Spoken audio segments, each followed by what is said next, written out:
ধন্যবাদ এবং স্বাগত জানাই একটি ভিডিওতে। আজকে আমি যে কথা বলবো, যে কেসটি নিয়ে কথা বলবো, সেটি হচ্ছে অ্যাডজাস্টমেন্টাল ডিসঅর্ডার। এর থেকে মুক্তির একটি গল্প বলবো। আসলে প্রকৃতপক্ষে আমাদের কাছে যারা আসে এই ধরনের চিকিৎসা নিতে, প্রত্যেকজনের পিছনে একটা কিন্তু গল্প থাকে। আমাদের কাছে যে ডাটাগুলো থাকে, এই ডাটাগুলো এক একটা গল্প, এবং তার লাইফের সকল রকমের যে বিষয়গুলো কিন্তু এই জায়গাটাতে থাকে। সো প্রথম থেকে শেষ পর্যন্ত দেখবেন, এটি হলো অ্যাডজাস্টমেন্টাল ডিসঅর্ডার। যেই ধরনের ডিসঅর্ডার আমাদের ফ্যামিলিতে কম বেশি সবারই থাকে। সো এরকমই একটা কেস যে আসছিল আমার কাছে, এবং সেই ক্ষেত্রে তার সেশন সংখ্যা ছিল মোটামুটি হচ্ছে যে এখানে আমার কাছে যেটা আছে সেটা হলো প্রায় 23টা। হ্যাঁ, 23টা সেশন, সরি, হচ্ছে যে 23টা, এবং এখানে আছে যে কয়েকটা সব মিলিয়ে হচ্ছে 8টা সেশন আছে, মাত্র 8টা। হ্যাঁ, সেই 8টা সেশনে কিন্তু খুব ভালো হয়ে গেছিলো অ্যাডজাস্টমেন্টাল ডিসঅর্ডারটা। সেটাই আমি বলছি। অ্যাডজাস্টমেন্টাল ডিসঅর্ডারটা কি বলা হয়, যে ডিপ্রেশন, অ্যাংজাইটি বা কারো ভিতরে পেনিক অ্যাটাক থাকুক, ওসিডি থাকুক, এটা যেমন ডিসঅর্ডার, ঠিক একই রকম অ্যাডজাস্টমেন্টাল ডিসঅর্ডার, অ্যাডজাস্টমেন্টাল যে বিষয়গুলো হয়, অর্থাৎ একই পরিবারে আছেন, একজন একজনের মুখ দেখতে পারে না, একজনের সঙ্গে কথা বলে না, এটাও কিন্তু ঠিক একই ধরনের একটা ডিসঅর্ডার। কিন্তু এখানে হয় কি, এখানে কাপল অফ পিপলদের সাথে একটা ইন্টারাকশন হয়, সেক্ষেত্রে ওই ব্যক্তির ভিতরেই একটা প্রবলেম হয়। সেটা হয়তো বা তার ভিতরে অ্যাংজাইটি, ডিপ্রেশন তৈরি করে, বা অন্যান্য যে মানসিক সমস্যাগুলো থাকতে পারে।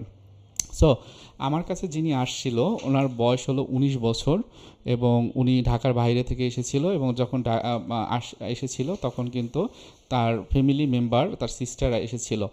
এবং সিস্টার যখন কথা বলে, তিনি বলেন যে ওর ভিতরে প্রচুর অ্যাংজাইটি, ডিপ্রেশন, সুইসাইডাল অ্যাটেম্পট আছে।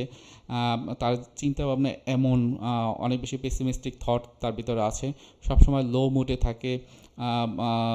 তার বেশ কিছু ঘটনা ছিল, তার ভিতরে একটা ছিল সেক্সুয়াল অ্যাবিউসিভ, যে ঘটনাগুলো তার ভিতরে ছিল। তার লাভ রিলেশনশিপ ছিল, এবং সেটি অনেক সময় দায়ী করে। আম, তার কমিউনিকেশন ওয়েটা খুব বেশি ভালো ছিল না, তার রিমোনেশন হতো। ওসিডির কিছু সিমটম তার ভিতরে ছিল, কিন্তু ওসিডি কিনা সেটা আসলে আইডেন্টিফাই করা হয়নি।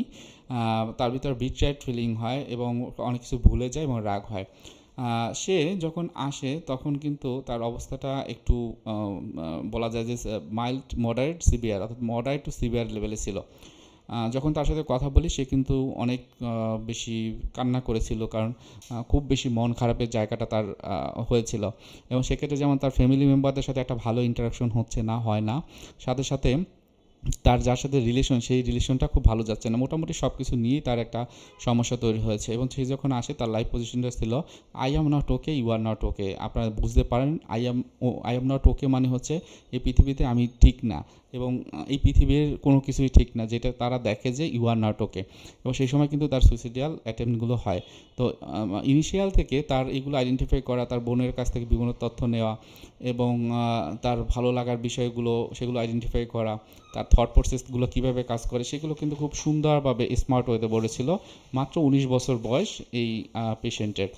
এবং একটা সময় দেখা যায় যে তার সম্পর্কের ক্ষেত্রে বেশ কিছু সম্পর্ক তার ভিতরে তৈরি হয়েছিল, মাল্টিপল সম্পর্ক ছিল, এবং সেই মাল্টিপল সম্পর্কগুলো সে এখানে খুব বলেছিল খুব সুন্দরভাবে, যে আসলে কীভাবে তার কোন সালে কী ধরনের সম্পর্ক হয়েছিল, এবং সেক্ষেত্রে তার অবস্থানটা কী ছিল, এগুলো বলেছিল।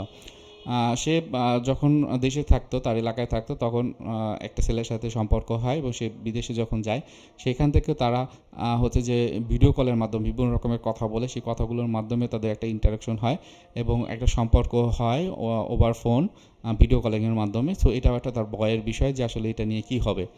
সো সব কিছু কথাটা বলার পর সে সিদ্ধান্ত নিল যে আসলে আমার ভালো হতে হবে, আসলে আমি যেটা চিন্তা করি এরকম সম্ভব না। এবং তার রিলেশনশিপ ব্যাপারে তার কাছের, সবথেকে কাছের হচ্ছে তার বাবা মা এবং তার বোন। এবং তাদের সাথে যখন একত্রে বসা হয়, যেটা আমরা জানেন ফ্যামিলি কাউন্সেলিং, এখান থেকে অনেক কিছু উঠে আসে, এবং সে একটা মোটামুটি তার লক্ষ্যটা নির্ধারণ করে, এবং রাগের ক্ষেত্রে বিভিন্ন রকমের থেরাপিউটিক টেকনিক যেগুলো রয়েছে আপনারা জানেন ম্যানেজমেন্টের, সেগুলো করা হয়। এবং মেইন জিনিস ছিল তাকে মোটিভেশন ফিরিয়ে নিয়ে আসা, লাইফে ফিরিয়ে নিয়ে আসা, সেলফ হার্মের বিষয়গুলো থেকেও সে যেন ফিরে আসতে পারে। তার ভিতরে যে হোপলেসনেস ছিল, বিভিন্ন গিল্টি ফিলিংস ছিল, প্রত্যেকটা আইডেন্টিফাই করা, এবং সে যখন রিকারেন্টলি এরা চিন্তা করে সেশনের এখানে, এবং বিভিন্ন রকম মেডিটেশন এবং রিল্যাক্সেশন সেগুলো করে, সে কিন্তু আগের থেকে অনেক ভালো ফিল করে। এবং একটা সময় মনে করে যে আমার এক্সাম আছে, এবং এক্সাম যখন কাছাকাছি আসে তখন আমার খুব কষ্ট হয়, ফোবিয়া আপনারা জানেন। সো ওটা নিয়েও তার ইগো সুপার ইগোর যে এক্সপ্লোরেশন, সেটা করা হয়েছিল কাউন্সেলিং সেশনে। মাত্র 8টা সেশনে মনে করেন তার যে চেঞ্জটা এসেছে, এটা কিন্তু খুব বড় একটা বিষয়।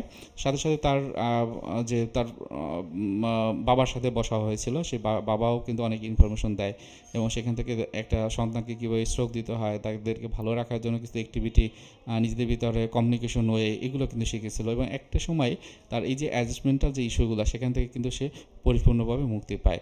সো আজকে ভিডিও এখানে রাখছি। আশা করব কারো কোনো প্রশ্ন থাকলে কমেন্টের মাধ্যমে জানাবেন। ধন্যবাদ।